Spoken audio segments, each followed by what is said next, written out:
Muy buenos días, amables amigos y amigas televidentes, y muchas gracias por su sintonía. De hecho, bienvenidos a una nueva edición de su programa Visión Social Globalizada. El día de hoy, pues, su anfitrión habitual, el compañero y amigo Ignacio Hernández, no se encuentra con nosotros en virtud de que está cumpliendo con algunas responsabilidades de índole laboral, pero en su lugar me tienen a mí, a este servidor, su amigo, su canchanchan, su congénere, Janoy Sosa, quien les va a servir de premio de consolación. Eso sí, con la promesa de que, como todos los jueves, traemos para ustedes un programa cargado de contenido interesante, motivador, dinámico y sobre todo con una gran energía positiva que pretendemos compartirles a ustedes a todo lo largo y ancho de la República Dominicana. Además de esto, el día de hoy pues tenemos una invitada. Contamos con una invitada a quien les voy a presentar en un momento, pero de antemano les digo que es un crack. Vamos a hablar con ella de tema interesante con relación a la educación, que va a ser, digamos que el objetivo, el tópico fundamental de conversación el día de hoy. Espero que disfruten el programa y bueno, qué contento de verdad de poder encontrarnos una vez más por estos medios. A propósito del inicio del año escolar, pues hemos decidido hablar del tema educativo y enfocarnos fundamentalmente en el tema de la motivación de los estudiantes frente al aprendizaje. Vamos a hablar de estrategias técnicas que pueden utilizar tanto padres como maestros para motivar a los estudiantes a aprender. Y para eso, como les decía ahorita, contamos con una voz autorizada, alguien con la preparación y la experiencia, pese a la jovencita que ustedes la van a ver, para tratar con nosotros el tema y aclararnos dudas y darnos explicaciones de sumo interés. Con nosotros aquí la licenciada René Saba. Hola. Buenos días, René. Buenos días, gracias por la invitación y gracias por su atención y por estar aquí con ustedes. Gracias a ti por aceptar. René es psicóloga, es educadora, es terapeuta, bueno. Es muchas cosas juntas. Muchas cosas juntas, exactamente. Vamos a darle a ella la oportunidad de que se presente y nos diga un poquito. Sí. Cuéntanos de ti. Bueno, no se dejen engañar por la cara. Gracias a Dios fui bendecida con un rostro joven, pero aún así tengo experiencia en el área, básicamente en el área de la psicología, enfocada a los niños y a los adolescentes. Entonces se abarca todo el área, digamos, de desarrollo, todo el área de bienestar y salud mental en lo que son los niños y también los adolescentes, que es un tema importante que vamos a estar trabajando y manejando el día de hoy con estas estrategias para motivar el aprendizaje, que ahora eso mismo está como bastante difícil, ¿no?, en los tiempos de ahora. Cuéntanos, ¿tú en qué trabajas, René, exactamente? Yo trabajo en las mañanas en un colegio, en un centro de estimulación temprana, donde lo que se hace básicamente es fortalecer las habilidades cognitivas de estos niños que todavía no entran a, digamos, a la educación formal per se. Entonces lo que se hace es, por medio de distintas técnicas, vamos estimulando todas esas habilidades que el niño tiene que tener, todos esos aprestos, para que cuando entren en edades escolares, no se les haga el proceso, digamos, muy difícil o no haya choque, sino que ya sean niños que están aprestos al aprendizaje, justamente de lo que veníamos hablando ahora. Entonces uno formula las técnicas en las distintas áreas cognitivas, justamente para antes del aprendizaje. Y también entonces existe el trabajo terapéutico como tal ya en las tardes, donde hago totalmente todas las intervenciones necesarias. Bien. Muy bien. De los niños, adolescentes, dependiendo de los casos que lleguen, los casos en psicología, todo lo que se pueda necesitar. Excelente, excelente. Como les decía, amables amigos y amigas televidentes, es un crack. Es una persona con mucha formación y con vasta experiencia. Antes de pasar con René, pues quiero aprovechar para hacer un comentario en dirección a responder una pregunta que me hacía alguien fuera del aire previo a la producción del programa. Esa persona me decía, Hanoi, yo escuché al presidente de la República y al ministro de Educación, el señor Antonio Peña Mirabal, decir en el marco de unas actividades para inaugurar el inicio del año escolar 2019-2020, que la educación dominicana se encuentra en su mejor momento. ¿Es eso cierto?, me decía esa persona. Bueno, eso tiene una respuesta simple dependiendo desde qué perspectiva se analice. ¿Qué quiero decir con esto? Dependiendo cómo tú lo pongas, dependiendo cuáles variables tú evalúes, entonces sí podríamos dar a esto una respuesta simple. Y yo voy a explicarlo en dos direcciones. Primero, desde el punto de vista de la estructura y funcionamiento del sistema educativo nacional y desde el punto de vista de la calidad y la optimización de resultados del sistema educativo nacional. Entonces, desde el punto de vista de la estructura y funcionamiento, sí, la educación nacional se encuentra en su mejor momento. Bueno, contamos con la mayor inversión en educación que se haya hecho en la historia de la República Dominicana a partir del cumplimiento de la ley 6697, Ley General de Educación, que establece la designación del 4% del Producto Interno Bruto Nacional al sector educación. Hemos estado cumpliendo desde el año 2013 y entonces pues hemos visto un incremento en la inversión en educación. Para que ustedes tengan una idea, el presupuesto actual de educación es de 170.000 millones de pesos, un incremento de 17.000 millones desde el año, con relación al presupuesto del año 2018, que eran solo 153.000 millones de pesos, una cantidad considerable. A consecuencia de esto, entonces, tenemos la mayor cantidad de planteles escolares que hayamos registrado en la historia. Estamos hablando de unos 8.000 planteles escolares en todo el país. Sumado a esto también la mayor cantidad de personal docente, específicamente profesores, de individuos formados y titulados específicamente en magisterio que hayamos podido registrar en toda nuestra historia. Estamos hablando de unos 100.000 profesores.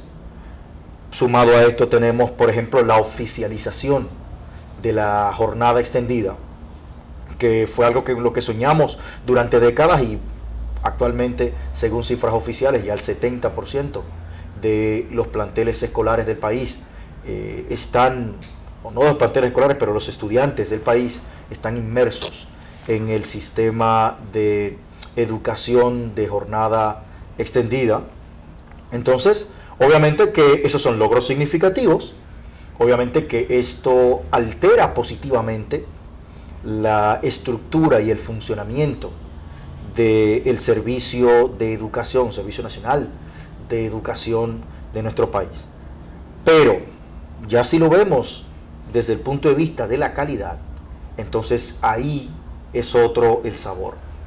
Lamentablemente no contamos, no podemos presentar datos muy alentadores en materia de el incremento de la calidad de la educación en la República Dominicana. Todavía las mediciones, tanto las nacionales como las que se realizan a nivel internacional, nos sitúan en lugares muy bajos a nivel mundial. La prueba PISA, por ejemplo, colocaba a República Dominicana por encima del lugar 93, cuando hablábamos 93 y 137 que fueron medidos.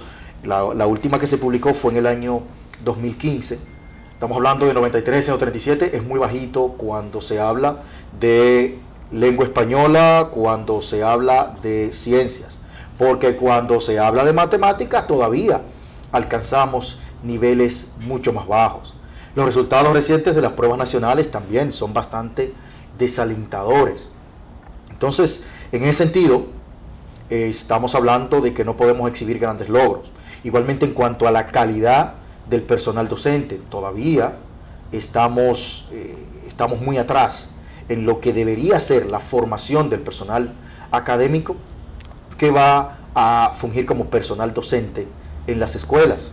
Entonces, en ese sentido no podemos exhibir muchos logros desalentadoramente. Parte de esto se explica en el hecho de que apenas tenemos 6 años que se está cumpliendo con la ley. Una ley que se promulga en el año 1997, pero apenas en el año 2013 comenzamos a cumplir cabalmente con ella. Por eso cuando el gobierno hablaba de una revolución educativa en lo que tiene que ver con la transformación del sistema educativo nacional, decíamos, eso no conviene decirlo, eso puede ser que como propaganda política suene muy bien, pero la transformación del sistema educativo nacional no es una revolución, es procesual. Estamos hablando de ir llevando a cabo pequeños cambios que sientan las bases para nuevos cambios que modifican la estructura, el funcionamiento, la calidad y por ende los resultados. Entonces, entendemos que vamos avanzando, entendemos que no vamos quizás al ritmo que desearíamos, pero vamos avanzando, y yo creo que de esa manera es que deberíamos de presentarlo a la población, de que hay cambios que se han realizado, que hay logros que se han alcanzado, pero que esto apenas comienza. Aún falta. Parte de lo que se critica en términos de calidad son los resultados que obtenemos, pero también la motivación del estudiante a aprender. Y por eso es que hemos decidido conversar contigo, René, el día de hoy. La primera pregunta que voy a lanzarte es una pregunta más bien de carácter filosófico, es una pregunta bucapié, aunque me imagino que tú estás perfectamente preparada para responderla. Es en esa dirección. ¿Cuál tú crees que debe ser el rol de la educación en el desarrollo evolutivo del individuo en el siglo XXI? Y quiero comentar esto brevemente para que puedas contextualizar bien la pregunta. Durante la era industrial se critica hoy en día que durante la era industrial se educaba a los individuos para trabajar. El rol de la educación era formar individuos que fueran a engrosar las filas en el mercado laboral. Se les enseñaba para que desarrollaran habilidades que luego iban a utilizar en el mercado laboral. Es decir, no se les enseñaba a vivir, por ejemplo, se les enseñaba específicamente a trabajar. Hoy en día, en la era del conocimiento, hoy en día en la llamada posmodernidad, ¿cuál crees tú entonces que debe ser el rol de la educación? Definitivamente no el anterior, porque los tiempos han cambiado, no nada más los tiempos, todo ha cambiado, las personas han cambiado, los adolescentes son diferentes, los niños ahora mismo son muy diferentes a los niños que uno veía incluso hasta hace 5 años atrás.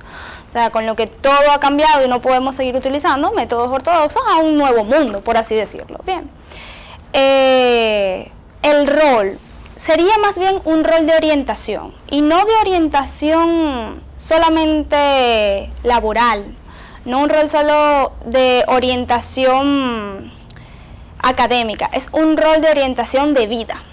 Bien, en ese sentido, sería importante que en muchas oportunidades los padres y los docentes sepan qué es orientar para la vida.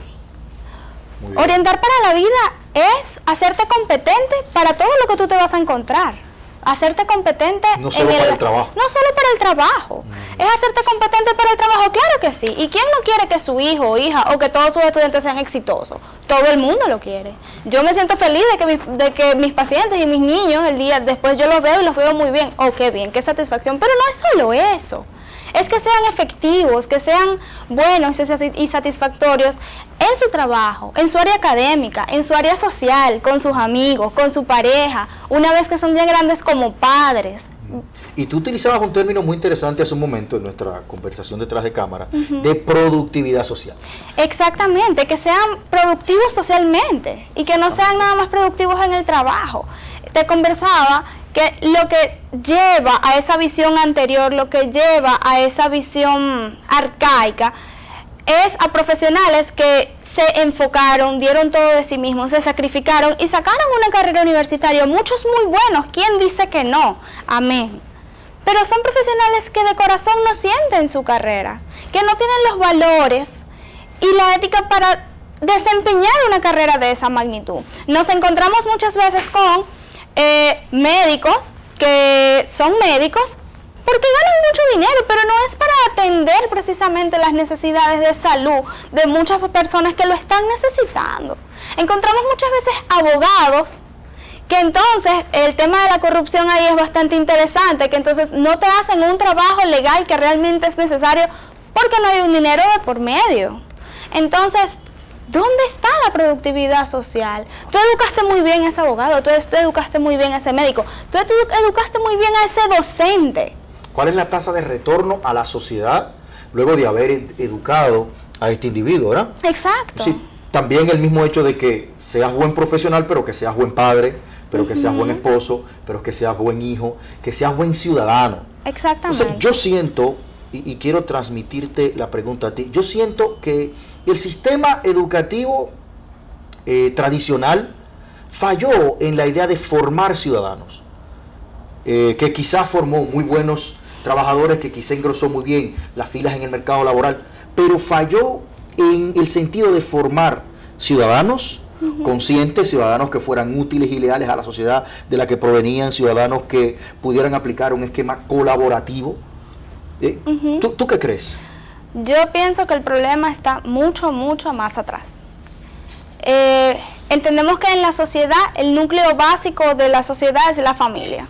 Entendemos que en la familia hay muchas generaciones. Muchas de las personas viven aún con sus abuelos, con sus padres.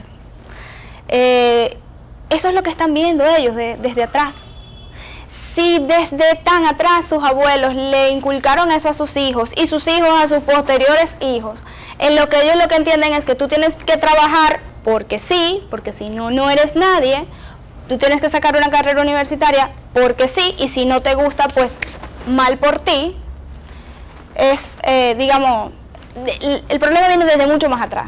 Muy bien, muy bien. Precisamente tenemos casi una hora más para profundizar sobre esto. Por el momento, con el permiso de nuestra invitada y el permiso de nuestros televidentes, nos vamos a nuestra primera pausa. Volvemos en breve.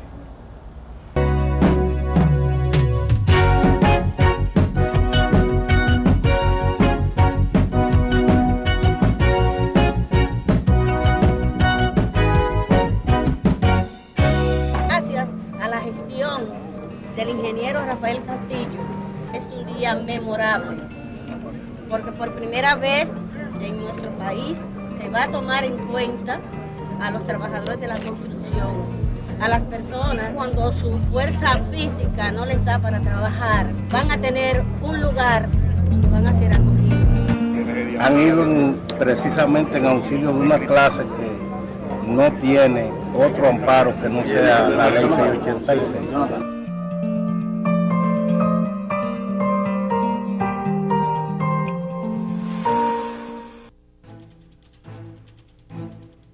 Desde el momento en que te planificas para viajar, un equipo técnico trabaja arduamente para que tengas un vuelo seguro. Mientras preparas tus maletas, vigilamos para que todos los procedimientos de navegación aérea estén listos de la manera más confiable.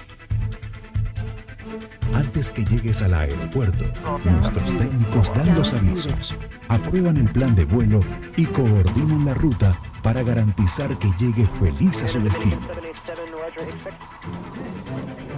Durante tu chequeo, ya nos hemos asegurado que cada certificación, cada protocolo y cada norma aeronáutica haya sido cumplida.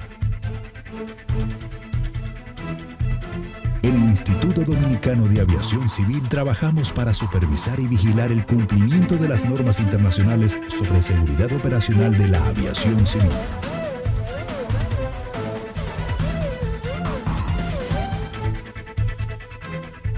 Estamos dentro de los países con mejores niveles de cumplimiento con los estándares internacionales de la Organización de Aviación Civil Internacional, OACI. Haciendo mejor lo que hemos hecho bien. Instituto Dominicano de Aviación Civil IDAC. Garantía de la seguridad operacional de la aviación civil. Volando hacia la excelencia. Tu futuro, ponte adelante, conociendo tus beneficios al afiliarte al Sistema Dominicano de Pensiones. La CIPEN ha lanzado la segunda edición del libro El Sistema de Pensiones y el nuevo subportal web de educación previsional de CIPEN, en el cual te podrás enterar de cómo beneficiarte, calcular tus prestaciones, conocer tus derechos e inscribirte en los cursos online. Y para que los niños aprendan desde temprano el valor del ahorro, CIPEN ha lanzado la colección de cuentos Aprendiendo a ahorrar. El que planifica hoy vive mejor mañana. CIPEN, Superintendencia de Pensiones. Vela por ti, por tu futuro. Si reportas una enfermedad o accidente laboral y es calificado como tal, recibirás una cobertura de un 100%. Administradora de Riesgos Laborales. Prevé, protégete, reporta.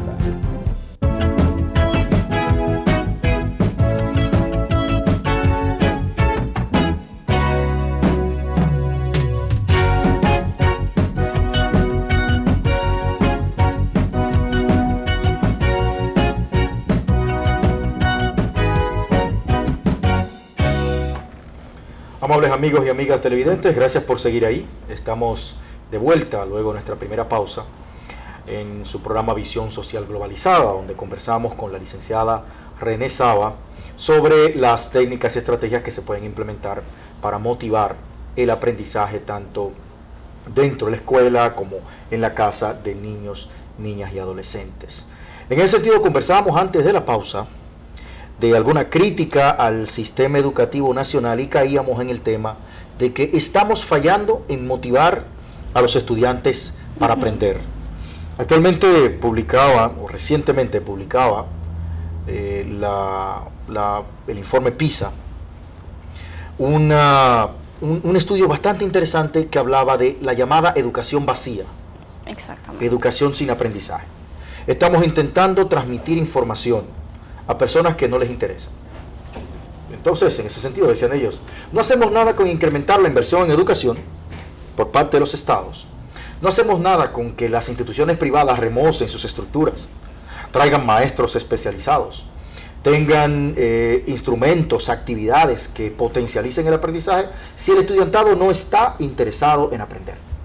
Usted, amable amigo y amiga televidente, no gana nada, no hace nada con pagar un colegio caro, con comprar útiles escolares caros, con que tengamos, como pretende el Estado Dominicano, por ejemplo, con el programa de educación digital, que entreguemos tablets, que entreguemos laptops a los estudiantes, que tengamos aula conectada, si el estudiante no está interesado en aprender. Es así. Por eso, la importancia de que se implementen estrategias, métodos, técnicas dentro y fuera del aula que motive a los estudiantes a adquirir conocimiento, a adquirir y a procesar, y de hecho a buscar por ellos mismos opciones de información que les pueda servir para construir sus esquemas cognitivos en dirección al aprendizaje positivo. Y entonces vamos a seguir en esa dirección conversando contigo. Cuéntame, ¿tú qué propones? ¿Cuáles son técnicas que podemos utilizar y podemos comenzar para contextualizar más en la etapa inicial? En la etapa inicial, bueno, esa es la etapa, digamos, más vulnerable. Yo siempre he dicho que los niños en las etapas iniciales, en las edades desde 0, porque desde 0 cuenta, de 0 a 11 años, 10, 11 años, que es cuando empieza la adolescencia, esas edades hay que aprovecharlas al máximo, porque los niños y las personas en ese momento son arcilla. ¿Qué quiero decir con arcilla? Ellos son realmente lo que uno quiera hacer con ellos. Son maleables. Son maleables. Entonces, si usted quiere hacer con esa arcilla un jarrón de colección brillante, usted lo va a lograr. Pero usted se tiene que aplicar. Usted tiene que también estar motivado a hacer ese jarrón de arcilla. Si usted simplemente deja la arcilla secarse, si usted deja que esa arcilla se moldee, digamos, con los golpes que lleve, digamos que no nos va a quedar tan bonito. Entonces, y tengo que interrumpir de aquí porque tocaste algo que me parece capital. La primera estrategia, si podemos contextualizar lo que tú dices, la primera estrategia que pueden utilizar padres y maestros para motivar a aprender a los estudiantes es motivarse ellos mismos para enseñar. Exactamente, es motivarse. Primero es estar motivado, entonces. Motivarse para enseñar y para ser padres, que no es excluyente nunca. Para ser padres hay que saber enseñar. Los padres son los primeros educadores de la vida de un niño, no el docente. Se comete el grave error de pensar que los niños tienen malos hábitos y no saben hacer eso por la escuela, cuando son hábitos que se tienen que aprender en casa. Padres, por ejemplo, que se niegan trabajar la parte de educación sexual de sus hijos, porque eso tiene que hacerlo la escuela. Exactamente. Mucho más allá. Él tiene que aprender a ir al baño porque se lo tienen que enseñar en la escuela. No, señor. Él está en la escuela en un horario, después de eso está con usted. Él tiene que aprender a comer solo en la escuela. No, señor. Ese niño, los fines de semana y en la noche, cena en su casa. Y si usted no está ayudándolo a cómo se utilizan los cubiertos, fíjese que se le va a olvidar. O por ejemplo, algo que también hemos visto. Mientras se está con los padres, se come hamburguesas, se come helado, se come alitas de pollo, pero entonces cuando vamos a la escuela queremos que coma zanahoria, queremos que coma brócoli. Entonces, ¿qué es lo que pasa en esas edades tan tempranas? ¿Y por qué es tan crítico las edades tempranas? Debe ser también por eso que yo estoy laborando en edades tempranas con tanta pasión, porque es un rol fundamental. Las edades tempranas son vulnerables a uno acomodarlas. Pero ese acomodo va muy ligado al modelaje. Muchas veces vemos niños que por una conducta de desarrollo que es normal, modelan la conducta que ven en casa, modelan la conducta que ven cotidianamente. Entonces son niños que al final se comportan como ven a su mamá y a su papá. Por ejemplo, entonces son niños que ven a mamá comiendo hamburger y ellos comiendo zanahoria. ¿Pero por qué tú sí puedes comer hamburguesa y yo tengo que comer zanahoria? Hacen ese tipo de cuestionamientos porque a pesar de que tienen edades muy cortas, es impresionante el nivel cognitivo que tienen. Y aquel cuento de que lo veíamos muy frecuentemente, padres que le dicen al niño, no digas mentira. Ajá. Que decir mentira eso es malo. Ahí mismo suena el teléfono, ring, y ve, cógelo. Y si es a mí, no estoy aquí. Ajá, exactamente. Entonces, eso. O, no diga grosería. Y tú ves al padre diciendo malas palabras, pero por todos los aires. Entonces, wow, te encuentras al niño que en poco tiempo te va a comenzar a decir malas palabras. Te encuentras al niño que no ve a un papá levantándose temprano, emocionado para ir al trabajo, sino que se encuentra un padre que va todo desgastado, digamos con una mala actitud, estresado, que llega mal de su casa, porque viene de un trabajo o porque viene de otro entorno. Entonces, ¿a qué quiero llegar con todo esto? Para hacer un cierre. Es un modelamiento que tiene que ir desde la casa. ¿Tú quieres que tu hijo sea diferente? Empieza por ti. Es decir, para igualmente ser específico en esta puntualización que me parece importante.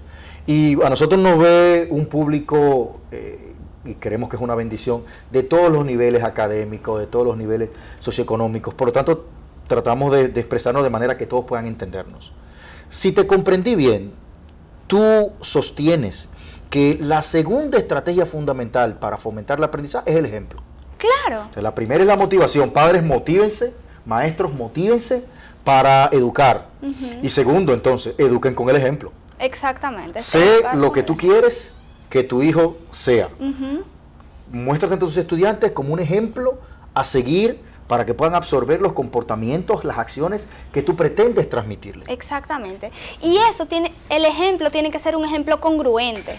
Porque ¿qué es lo que pasa? Cuando los niños, son más manejables y más vulnerables al modelaje. Ellos van a modelar sin cuestionar tanto el por qué, sino mi figura, digamos, mi sol, que es mi familia, mi mamá, mi papá se comporta de esta manera, por lo que yo eso es lo que más quiero, me voy a comportar también de esa manera porque es lo que yo estoy viendo y es lo que más quiero. ¿Me voy a entender?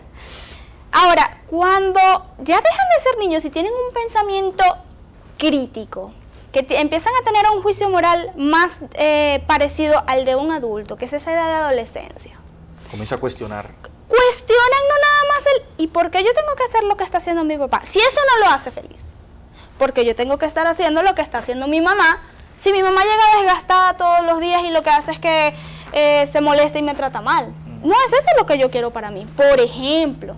Entonces hay que ser congruentes realmente con ese modelaje. Modelar con el ejemplo, sí. Un papá trabajador que se levanta todas las mañanas, pero que se levanta todas las mañanas emotivo y emocionado porque va a hacer un bien. Enseñarle a los niños, mira, yo hoy voy a ir a hacer, digamos, esto es un caso que no se ve mucho, pero que sí es muy bonito. Los papás que hacen voluntariado con los niños. Te levantaste temprano hoy, papá, pero tú no tienes que trabajar. Sí, mi amor, pero mira qué linda se ve la playa limpia. Vámonos allá a limpiar la playa. Eso es muy chulo, mira qué linda se ve la playa. Por ejemplo. Y ahí, por ejemplo, tú podrías explicar, con una actitud así, tú podrías explicarle al niño el impacto que tiene los desechos no orgánicos sobre el medio ambiente. Exacto. Y ahí tú aprovechas y explicas qué es un ecosistema, ahí tú aprovechas, por ejemplo, los llamados polímeros, los plásticos que están hechos. Tú lo puedes conectar con química, tú lo puedes conectar con biología, tú lo puedes conectar con matemáticas, ¿entiendes? Exactamente. Pero le puedes dar una lección de ciudadanía, le puedes dar también hasta una lección de emprendimiento, porque una de las cosas que más frecuentemente se están haciendo ahora es, en el mundo de los negocios, el reciclaje.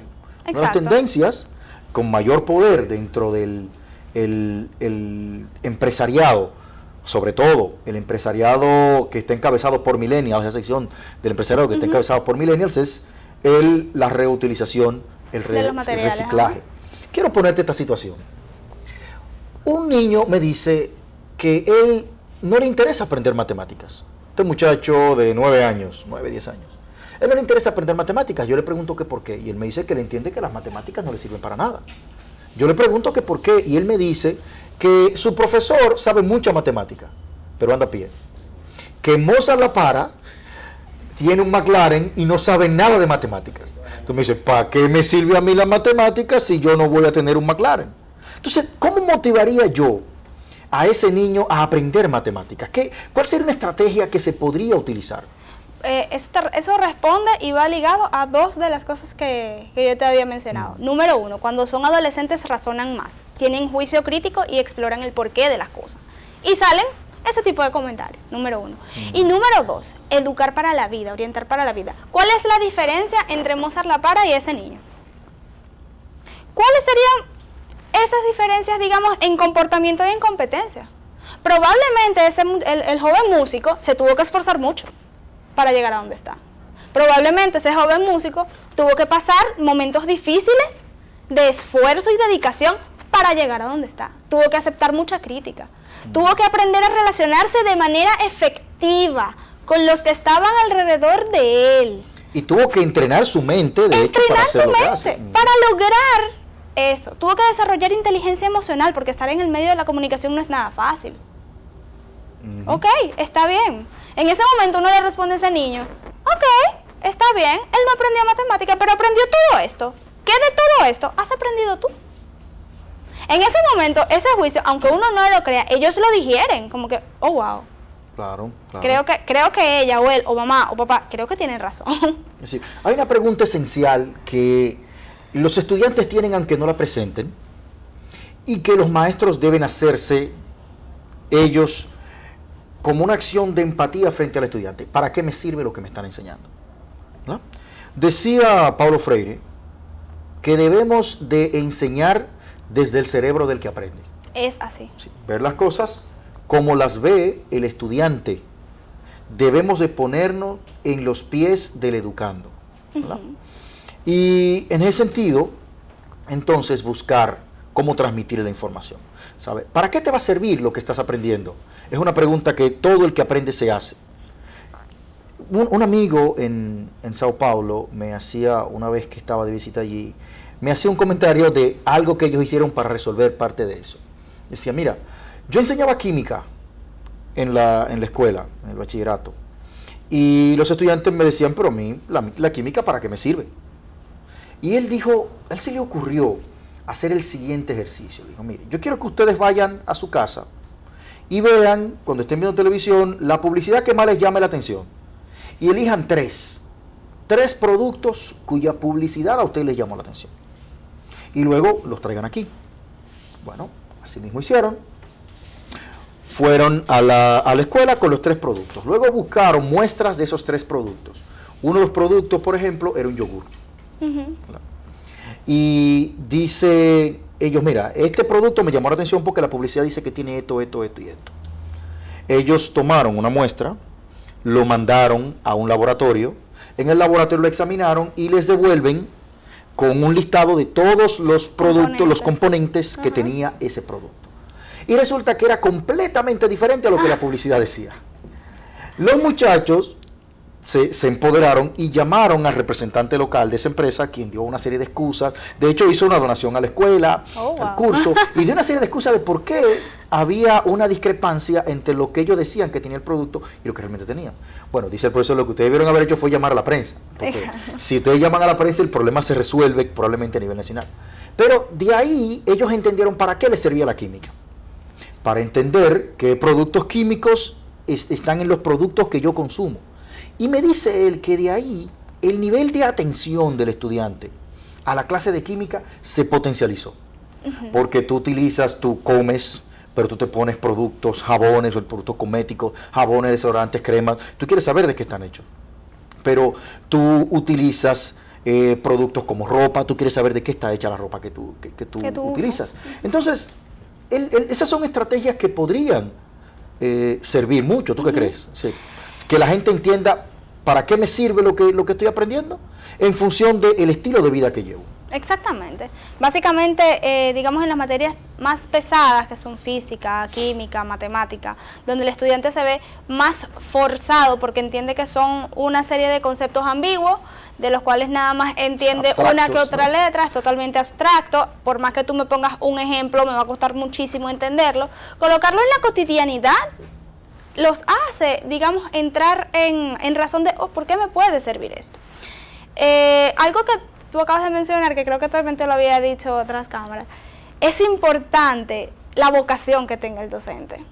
No es igual ese docente que se tomó el trabajo de buscar una actividad creativa para sus muchachos, que el que simplemente dijo, bueno, el que entendió, entendió, y el que no entendió, nos vemos después en recuperación. Yo cumplí con el programa. Exactamente. De ahí en adelante. Ahí viene el interés que tenemos nosotros como profesionales, en vocación, en realmente hacer que la información llegue, porque es lo que tú hablabas. Para mí, desde mi punto de vista, desde mi manera de ver las cosas, me vale más poca información que reciba el estudiante, pero que realmente yo sé que la recibió y que la va a utilizar bien transmitida, que una información efímera en la que él me la va a plasmar en una hoja, me va a sacar una buena calificación y el día de mañana él no tiene ni la menor idea de qué va a hacer con eso.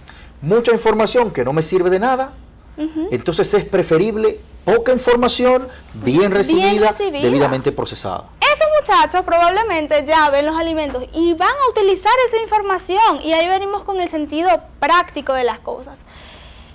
El ser humano tiene básicamente 3 canales de aprendizaje: la observación, la audición y el método kinestésico. El método kinestésico es haciendo, o sea, moviendo nuestro cuerpo, pero dándole practicidad a las cosas que nosotros hacemos.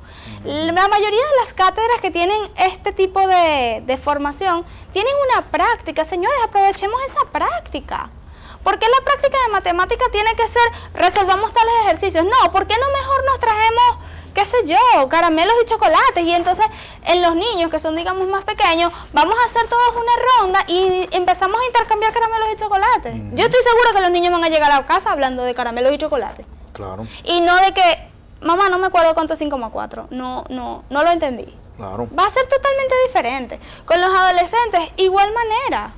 O sea, vamos a intentar hacerlo diferente. Digamos que son conceptos más abstractos en matemática precisamente, pero se logra. Yo en estos días escuché que había un profesor en un recinto educativo que daba matemática con música. Interesante. Y los muchachos llegaban felices cantando. La música tiene mucho de matemática. De hecho, la mayoría de los músicos son buenos en matemática. Muchos de los músicos son ingenieros. De hecho, quienes diseñan instrumentos musicales son ingenieros. Exacto. Porque la música es la combinación de los sonidos con el tiempo. Entonces es una muy buena manera de traer a la realidad la información abstracta que se transmite a través de la enseñanza de matemática. Y no hacerla tan abstracta. Con música, exactamente.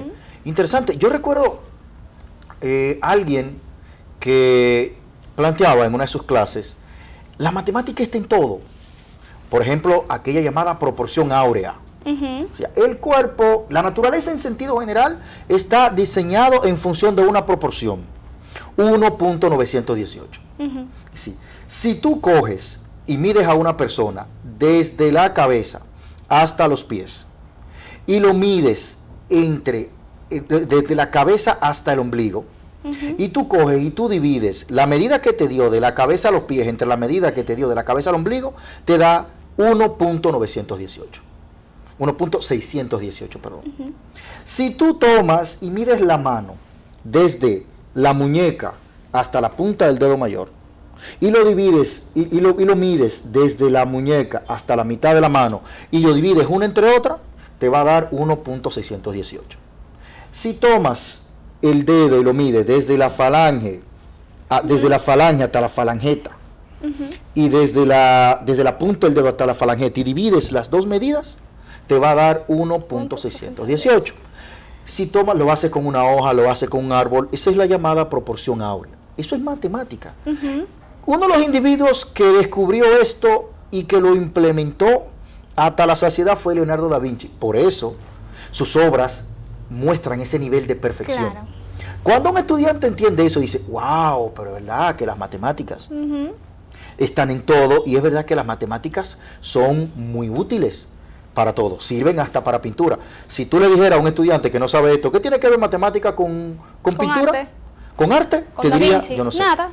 Pero ya sabemos, por ejemplo, que sirve para la música, que sirve para la pintura, que sirve para muchísimas otras cosas.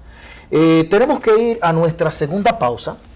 Vamos a continuar aquí mismo cuando regresemos. Por favor, no se mueva, con su permiso y el de nuestros invitados.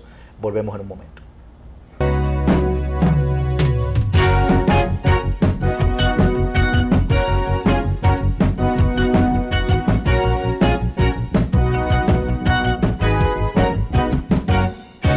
Gracias a la gestión del ingeniero Rafael Castillo, es un día memorable, porque por primera vez en nuestro país se va a tomar en cuenta a los trabajadores de la construcción, a las personas cuando su fuerza física no les da para trabajar, van a tener un lugar donde van a ser acogidos.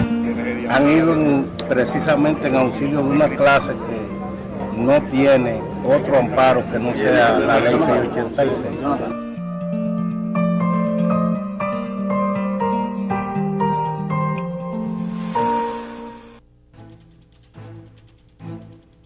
Desde el momento en que te planificas para viajar, un equipo técnico trabaja arduamente para que tengas un vuelo seguro. Mientras preparas tus maletas, vigilamos para que todos los procedimientos de navegación aérea estén listos de la manera más confiable. Antes que llegues al aeropuerto, nuestros técnicos dan los avisos, aprueban el plan de vuelo y coordinan la ruta para garantizar que llegue feliz a su destino. Durante tu chequeo, ya nos hemos asegurado que cada certificación, cada protocolo y cada norma aeronáutica haya sido cumplida. En el Instituto Dominicano de Aviación Civil trabajamos para supervisar y vigilar el cumplimiento de las normas internacionales sobre seguridad operacional de la aviación civil.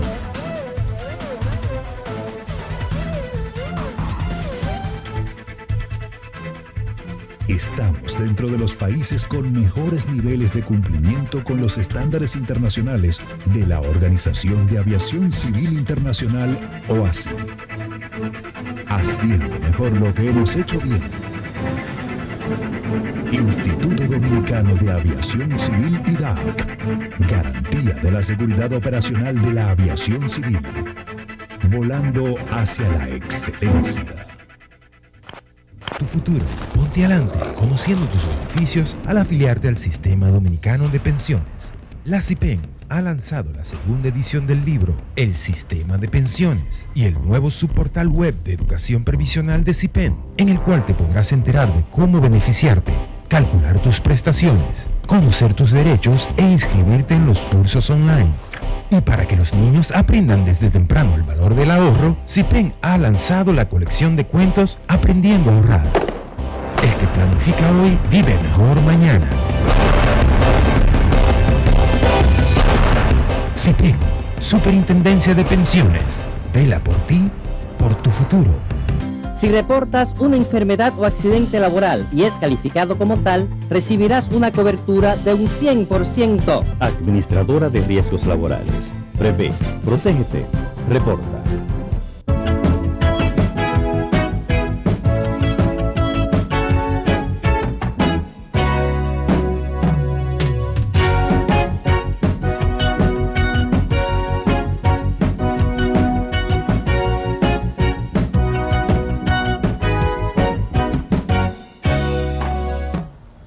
Estamos de vuelta, amables amigos y amigas televidentes, aquí conversando, una interesantísima conversación con la licenciada René Saba acerca de estrategias que podemos utilizar para motivar a niños, niñas, adolescentes dentro y fuera de la escuela hacia el aprendizaje.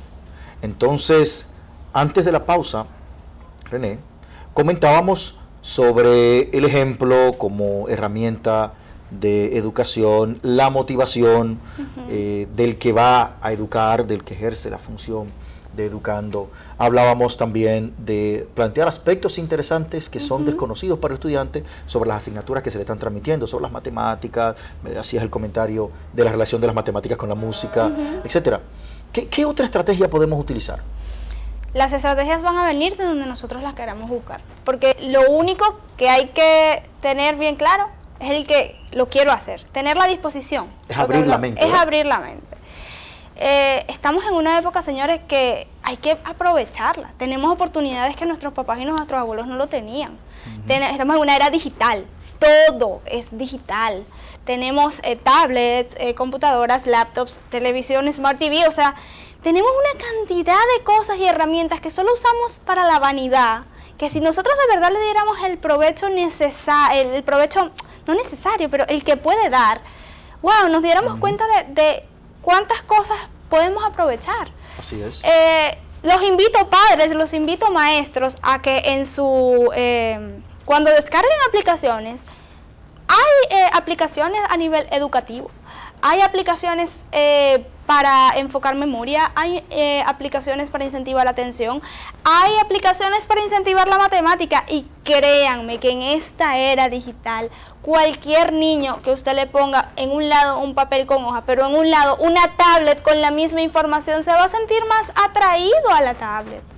Con esto la idea no es crear una dependencia a los instrumentos tecnológicos o a las herramientas tecnológicas, pero no desaprovecharlas. Bien, por ejemplo, tener esa herramienta. Hay muchos especialistas que también tienen sus redes sociales abiertamente, en donde ustedes los pueden seguir por Instagram. Ustedes seguramente, mamá, muchas, siguen en Instagram páginas de maquillaje, de outfit. ¿Por qué no seguir la página de un especialista en el que quizá por un minuto o dos te puede dar un buen consejo en un buen momento? Por ejemplo, es aprovechar las oportunidades que tenemos en este momento de la historia. Claro, y quiero conectar eso que planteas con el hecho de que los padres deben recordar que la educación, la crianza de los hijos es una tarea constante. No hay vacaciones. No, en ningún momento. Hasta que los hijos se independizan, luego de la adultez, no hay vacaciones. Ya la tarea de educar es constante, 24/7. Exactamente. Desde la perspectiva de la psicología sistémica, nosotros decimos, las acciones de los demás constituyen mensajes para nosotros. Exactamente. ¿Verdad? Entonces, extrapolando esto a la crianza de los hijos, toda acción de los padres es un mensaje para los hijos y contribuye a su educación en una u otra dirección. Es así. Papá y mamá siempre están educando. El maestro lo hace momentáneamente mientras se encuentra frente a los estudiantes, pero papá y mamá lo hacen en todo momento. Entonces, si recordamos que siempre estamos educando, si mantenemos esto en nuestra cabeza, nosotros pensaremos constantemente en buscar herramientas para educar. Exactamente. Cuando voy al supermercado, ¿qué puedo hacer? ¿Cómo puedo utilizar este entorno para enseñarle algo a mis hijos? Eso es muy importante. Cuando manejo el tema de la economía familiar, o sea, si quiero enseñar matemática, la economía familiar es una muy buena forma de hacerlo. Claro que sí. Calcular el peso de las cosas, gramos, medidas. Si quiero enseñar, por ejemplo, lengua española, cómo se llaman las cosas, los nombres, cómo se escriben. De hecho, justamente en terapia lo que yo suelo hacer mucho con mis padres es darle estrategias cotidianas, darle estrategias dependiendo del tema que yo estoy manejando, para que ellos en lo cotidiano lo puedan implementar.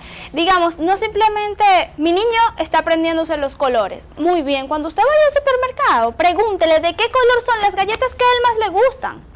Exactamente. ¿De qué color son las galletas que a ti te gustan? Rojas. Ah, esa es roja. Si no es la galleta que le gusta, le va a decir que no. Le va a decir, no, esa. Ah, ¿y esa de qué color es? Y usted lo está educando y está llevándolo a que él tenga un conocimiento diferente. Igual con la administración del hogar, con la administración de ellos mismos. Cuando se les empieza a dar dinero a los hijos para una que otra cosa, para la merienda, para ir al cine.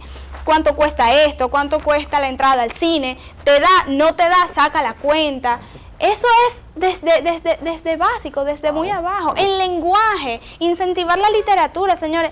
¿Qué es diferente tú colocarle un libro de esta magnitud a un muchacho que no le gusta leer? Y es natural que no le guste leer, ¿no? Y es natural que no le guste leer.